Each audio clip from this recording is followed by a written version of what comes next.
Hi there, I'm back with a new thing on my channel and your name Zivilo is narrating. And this translated story from Arabic I'm going to narrate it as the original version and I will put some explanation for some words only on the text. Here is where I opened my eyes and acclaimed.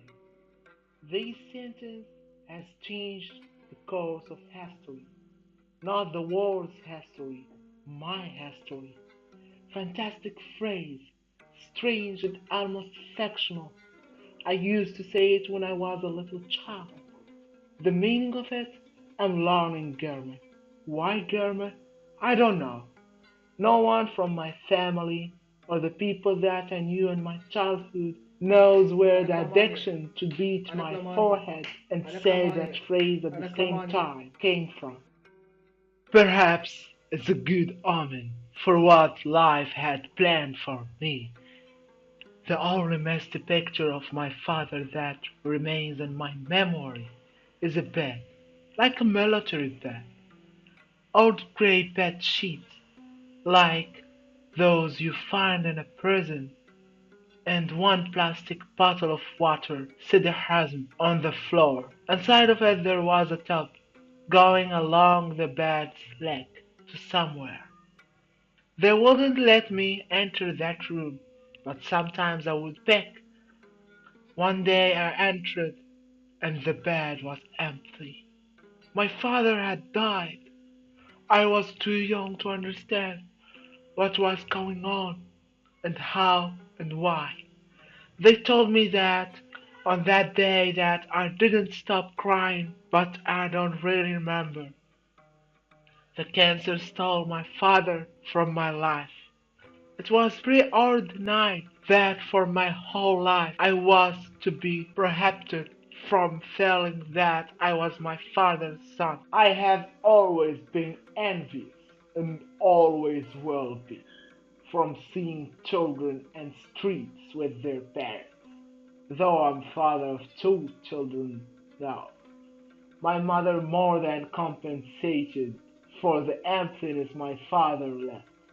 Without exaggerating, she equaled a man and a half, but it would be only a few years until I would lose her too and become an orphan completely. This time the pain would be deeper, and I would feel every cell of my body crying. That kind of painful hell cannot be understood except by those who lived through it. It is fortunate that I found my older sister who took care of me and played the role of bad parent. She sacrificed the expensive and valuable to prevent me from being lost in this life. Like so many of children from my neighborhood, things came to pretty pass where I was handed from one person to another, reminding me of what Muhammad, the messenger of God Allah, went through. If it hadn't been for the death of my parents, I would have been raised in the countryside, but their death led me to live in the Knatra. They were saying at that time that Knatra was out of favor with the king, because the people in that city were pelting the king with a tomato or something. When I grew up, I realized that stories of the king being displaced with different regions were widespread throughout Morocco. Perhaps the punches of corruption and the honors of the wallet benefit from the citizens and these cities, blaming the weak infrastructure, absence of health and social facilities, as are the other stuff on the displeasure of our law. Why are there potholes everywhere? The king must be angry with Knatra. Why is the hospital like a graveyard? The same answer. At that time, we had fertile imaginings. No internet or satellite dish. And the TV had one channel that would broadcast from 6 p.m. for 5 hours. 90% of the content that was aired was of people submitting butts, licking ass, in North Korea.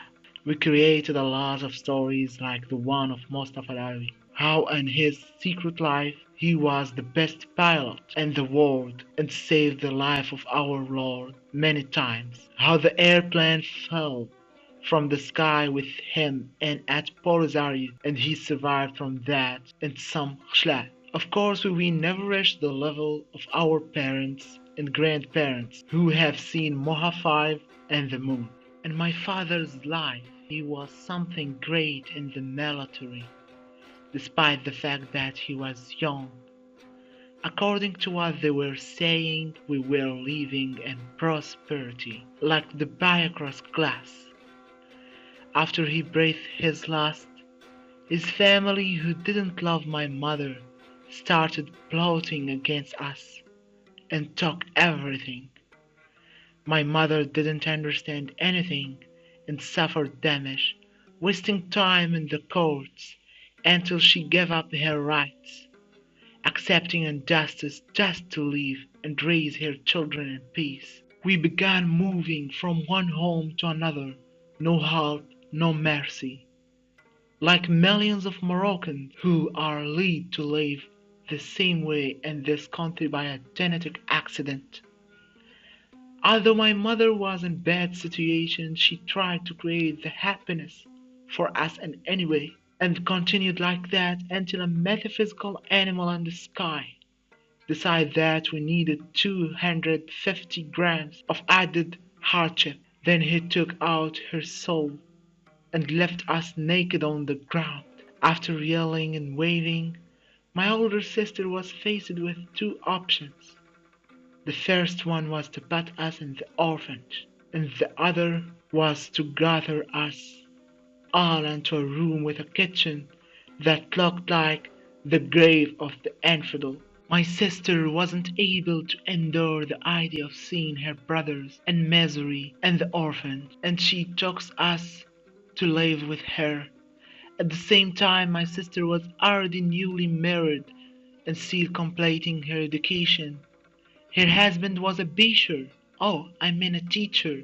They forcibly assigned him to the suburbs of Konaitra. I don't know how my life would have been if I lived in the orphanage, but what I'm sure of is that the time I spent in the Konaitra shaped my personality as a strong and humanist one. If anyone were to ask which part of my life in the past I would want to change, I could change any part except for my childhood and this city, because I learned some things that I would not have been able to learn from any school.